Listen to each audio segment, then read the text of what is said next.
아버지나 어머니를 나보다 더 사랑하는 자는 내게 합당하지 아니하고 아들이나 딸을 나보다 더 사랑하는 자도 내게 합당하지 아니하며 또 자기 십자가를 지고 나를 따르지 않는 자도 내게 합당하지 아니하니라. 자기 목숨을 얻는 자는 잃을 것이요 나를 위하여 자기 목숨을 잃는 자는 얻으리라. 너희를 영접하는 자는 나를 영접하는 것이요 나를 영접하는 자는 나를 보내신 이를 영접하는 것이니라. 선지자의 이름으로 선지자를 영접하는 자는 선지자의 상을 받을 것이요 의인의 이름으로 의인을 영접하는 자는 의인의 상을 받을 것이요 또 누구든지 제자의 이름으로 이 작은 자 중 하나에게 냉수 한 그릇이라도 주는 자는 내가 진실로 너희에게 이르노니 그 사람이 결단코 상을 잃지 아니하리라. 오늘 주신 말씀을 통해서 저항하는 신앙이라는 제목으로 말씀을 나누겠습니다. 사순절은 예수님의 십자가를 생각하며 살아가는 절기입니다. 이 절기는 예수님께서 40일 금식기도 하신 것을 기념하여 시작되었습니다. 십자가를 생각하면서 우리는 두 가지를 떠올리게 됩니다. 영광의 십자가와 고난의 십자가가 바로 그것입니다. 귀한 자리에 앉게 될 때 십자가를 졌다고 표현을 합니다. 반대로 잘못이 없지만 고생해야 될 때 십자가를 졌다고 표현하기도 합니다. 영광의 십자가와 고난의 십자가가 바로 그것입니다. 그런데 보통 사람들은 영광의 십자가는 지려고 하지만 고난의 십자가는 벗어버리려고 합니다. 좋은 것은 소유하려고 하고 고생스러운 것은 하지 않으려고 합니다. 그래서 영광의 십자가는 지려 하지만 고난의 십자가는 버리려고 합니다. 가만히 보면 이 두 가지는 한 가지인 것을 보게 됩니다. 십자가 안에서 영광과 고난 두 가지가 함께 있어요. 영광의 자리에 서려면 고난의 자리에 서야 합니다. 김연아 선수는 공중회전을 성공하기 위해서 1000번의 엉덩방아를 찧었다고 합니다. 이상화 선수는 황금의 발바닥이라고 하지요. 발바닥 전체가 노랗게 굳은 살이 되고 말았습니다. 그만큼 열심히 노력을 했습니다. 그러한 고난의 자리가 없었다면 그 선수들은 금메달의 영광을 얻지 못했을 겁니다. 고난이 있었기 때문에 금메달이라는 영광의 자리에 설 수 있었던 것입니다. 욥은 재산과 자녀들을 다 잃어버렸고 자신의 몸에 병까지 얻었습니다. 그 와중에서도 욥은 마지막까지 하나님을 신뢰했습니다. 하나님은 욥에게 처음보다 더 큰 은혜를 부어주셨습니다. 그런데 욥기 전체를 읽다 보면 깨닫게 되는 것이 있는데 욥기서가 가르치는 전체 핵심 주제는 회복이 아니라는 것입니다. 하나님께서는 우리에게 선하고 아름다운 길로 인도하실 것이다. 이것은 욥기의 매우 작은 부분입니다.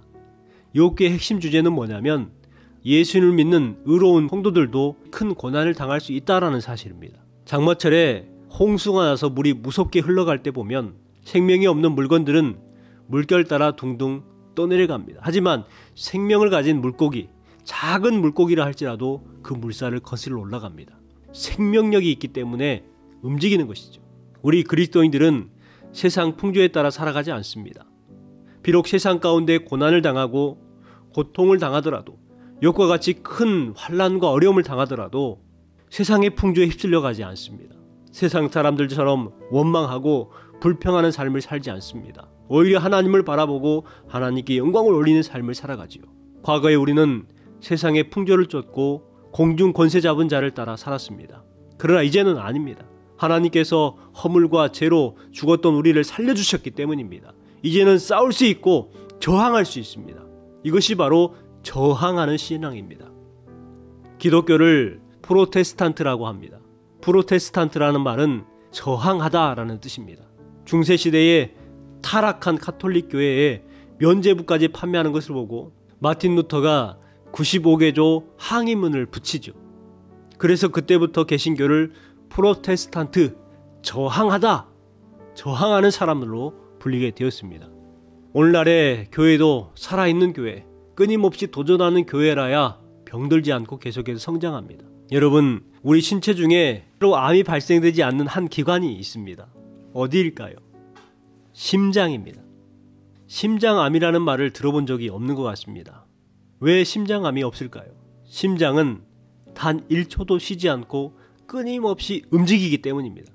심장이 끊임없이 움직이기 때문에 암에 걸리지 않는 것처럼 물이 계속해서 흘러야 썩지 않는 것처럼 우리도 저항하는 신앙생활을 해야 하는 것입니다. 오늘 본문 말씀이 바로 그런 도전적인 신앙을 가지라 말씀하고 있습니다. 사실 오늘 본문은 좀 당혹스러운 내용을 담고 있기도 합니다. 그러나 아주 중요한 저항신앙의 교훈을 가지고 있습니다. 우리는 어떠한 것에 저항을 해야 될까요? 먼저는 죄와 싸워야 합니다. 본문 34절 말씀에 보면 내가 세상에 화평을 주러 온 줄로 생각하지 말라. 화평이 아니요 검을 주러 왔노라. 검은 싸움을 위한 도구입니다. 그러니 이 검을 주신다는 것은 싸움, 전쟁을 의미하는 것입니다. 과연 이 말씀의 의미는 무엇일까요? 본래 예수님이 주시고자 하시는 것은 샬롬입니다. 이 샬롬은 완전한 평화를 말합니다. 이 세상은 위장된 평화가 많습니다. 예수님은 죄와 타협하는 평화를 원치 않습니다. 하나님이 기뻐하시지 않는 것들을 제거해야 합니다. 죄와 타협해서는 안 됩니다. 예수님을 주인으로 모시고 온전히 순종하십시오. 거기에 진정한 평화가 임하는 것입니다. 두 번째, 갈등을 극복해야 합니다. 본문 35절 말씀입니다. 내가 온 것은 사람이 그 아버지와 딸이 어머니와 며느리가 시어머니와 불화하게 하려 함이니.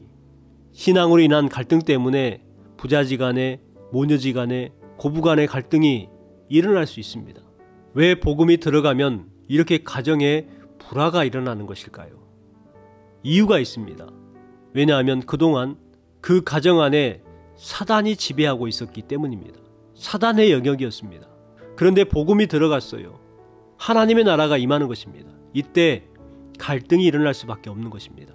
영적 전쟁이 일어난 것이죠. 36절 말씀에 보면 사람의 원수가 자기 집안 식구리라 이와 같이 말하고 있습니다. 때로는 이런 갈등을 견디다 못하고 믿음을 포기하는 사람도 있습니다. 아무리 힘들어도 믿음만은 포기하지 않기를 바랍니다. 가족 구원을 위해서 끝까지 눈물로 기도하십시오. 반드시 열매를 거둘 것입니다.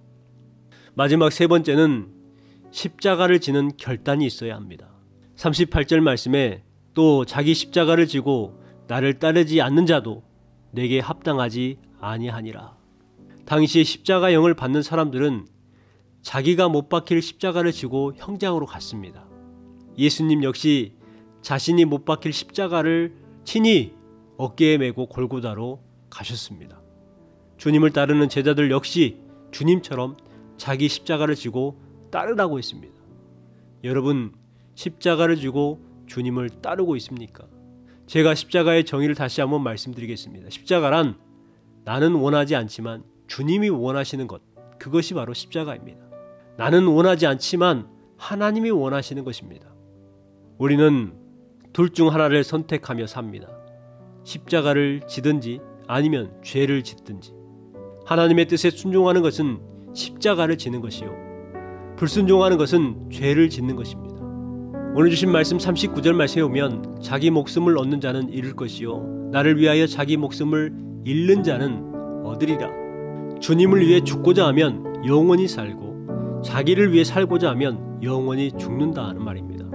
이번 사순절 기간 동안에 여러분의 영성이 더욱 높아지고 성령의 능력으로 인하여 뜨거워지는 열정 있는 살아있는 저항하는 신앙이 되시기를 주님의 이름으로 축원합니다.